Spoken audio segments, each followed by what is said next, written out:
Absolutely, and it's kind of like VA loans. Unfortunately, right now, typically on a VA loan, you would think as a veteran you would get a better deal, Right. and not so much. And I mean, it's getting better, but it still hasn't.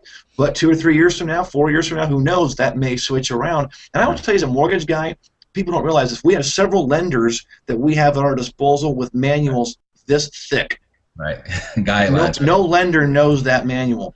And Sure. there's like 2 pages worth of programs. They find 2 or 3 that they like and go with it. There are so many programs out there. It just boggles the mind. You're very right. It's cyclical. Some are more popular than others, and it's really kind of whatever the popular is the day is what gets Right. marketed. Right. Absolutely. And I'm thinking back to my pre-approval process. I got pre-approved, I think, in February or March of a year.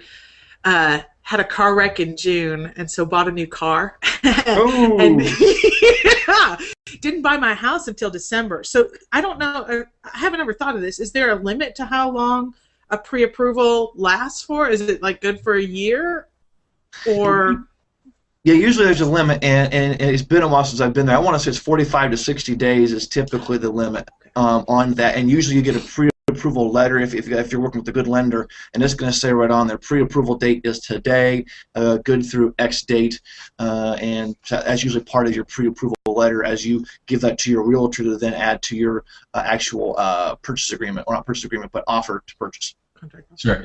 And also the rate that you're quoted in the beginning, it needs to be locked within that purchase, not the purchase agreement, but the commitment letter. So a lot of people can go out and get finance or get approved to get financing, but there's a window of time, like Justin was saying, that that letter's good for, that the bank will honor those interest rates. So you got to make sure once you find what you want, go ahead and lock in your rate. And then if you haven't found a house that you want to buy, get the purchase agreement, submit it to your lender to make sure you get what you were quoted when you first went and got pre-approved.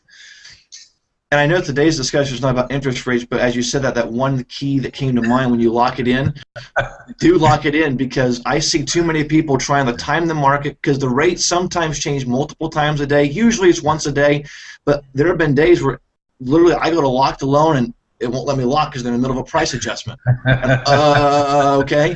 So if you're trying to get the best rate ever out of this, just know you're not going to get it. Just get, if it's the Right. best rate out there, lock it, be done. And usually the lender's going to make you sign a rate lock agreement where it Right. says you locked it today, the loan has to close and fund by X date, and that helps the process to make sure you know we got to have a house and be in there by X date. Absolutely. That's a great point.